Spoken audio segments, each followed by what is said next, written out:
Welcome to The Explainer. Today, we're unpacking the truly brilliant narrative of the last summer in Vranje. Now, on the surface, sure, this looks like your standard story about a guy returning to his hometown. But as we dig into the text, we actually uncover this profound philosophical blueprint for dismantling a safe, predictable, but ultimately dead life. We are going to break down the exact anatomy of a complete life reset. So, let's dive right into this incredibly pressing question that completely haunts our main character, Nikola. Just imagine it. You wake up one morning, you look around at your successful urban career, your 12-year marriage, and you realize you are entirely numb. Nikola is just paralyzed by modern life in Belgrade. He's basically traded any genuine feeling for a comfortable, predictable routine. Listen to this, because this right here is a pivotal moment. I couldn't remember the last time I felt something, really felt something. This quote perfectly sets the stakes for us. It's that terrifying realization of total stagnation. It is the exact moment Nikola finally notices he's been running on autopilot. And you know how it goes. Once you notice it, you literally can't unnotice it. That profound emptiness, that's the catalyst for the whole shebang. Section 1, escaping the autopilot life and our instinct to flee to the familiar. Because really, when our lives get overwhelmingly complicated or completely stagnant, why is our very first instinct to just run backward?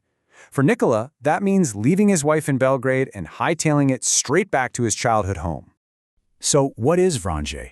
It's not just a dot on a map, it's a completely inescapable state of mind. We're talking sweltering summer heat and total hypervisibility. Out here, time isn't measured in those frantic, stressful city minutes. No, it's measured in seasons and patience and this endless repetition. It is the exact polar opposite of his life in Belgrade. Picture Nikola arriving at this dusty bus station, carrying his father's old leather case. I mean, he is quite literally carrying the weight of the past with him. He brings all this urban paralysis into a world that smells of roasted peppers and his mother's comforting plates of sarma.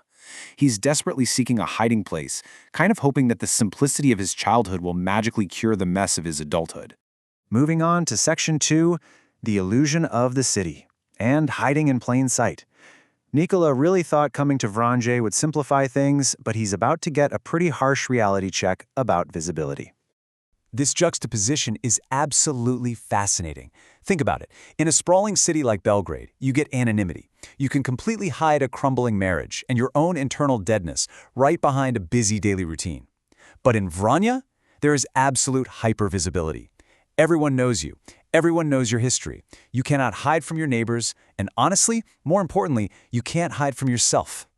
Anna, a local teacher he reconnects with, just hits the nail on the head here. She says, it's not simpler, it's just small. You can see all the complexity at once. By trading that urban anonymity for small-town exposure, Nikola is totally forced to stop hiding. Anna just effortlessly strips away his romanticized view of the town and holds a mirror right up to his avoidance.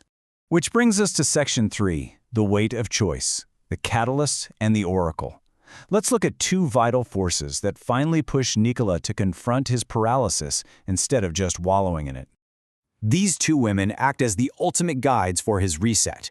On one hand, you have Anna, who directly challenges his smug assumptions about the people who quote-unquote stayed behind.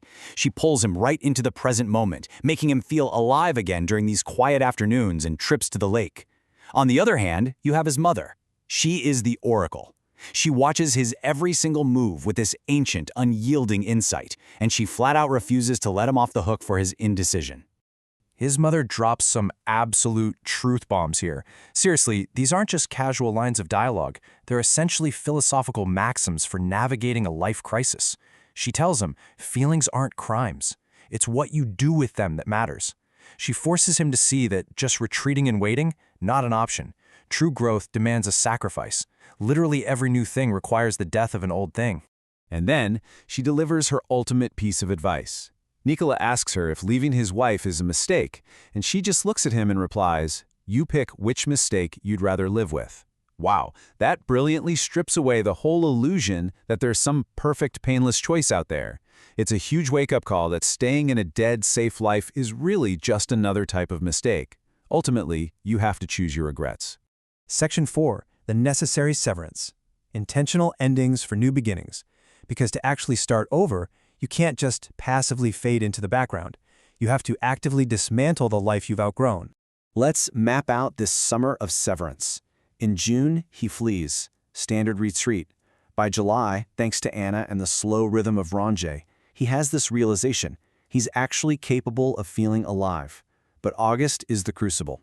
He realizes that stringing his wife, Jelena, along is just pure cowardice. He knows he has to physically go back to Belgrade to perform that severance. And that act of severance, it is brutal. He goes back to his apartment and has to face a tearful, rightfully angry Jelena.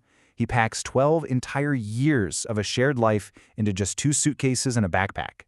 Jelena calls him a coward for running away, and you know what? He just accepts it. It's a genuinely heartbreaking scene, but Nikola finally understands that staying in that safe, familiar comfort zone would have just quietly killed him.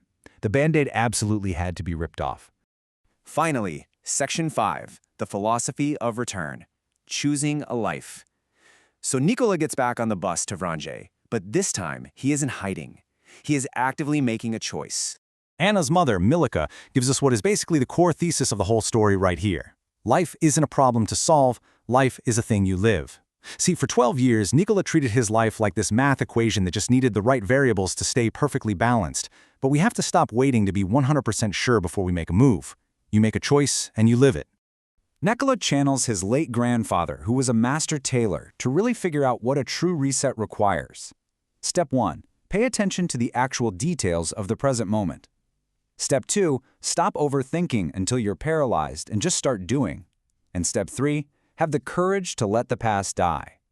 By the time September rolls around and the air gets crisp, Nikola is finally present.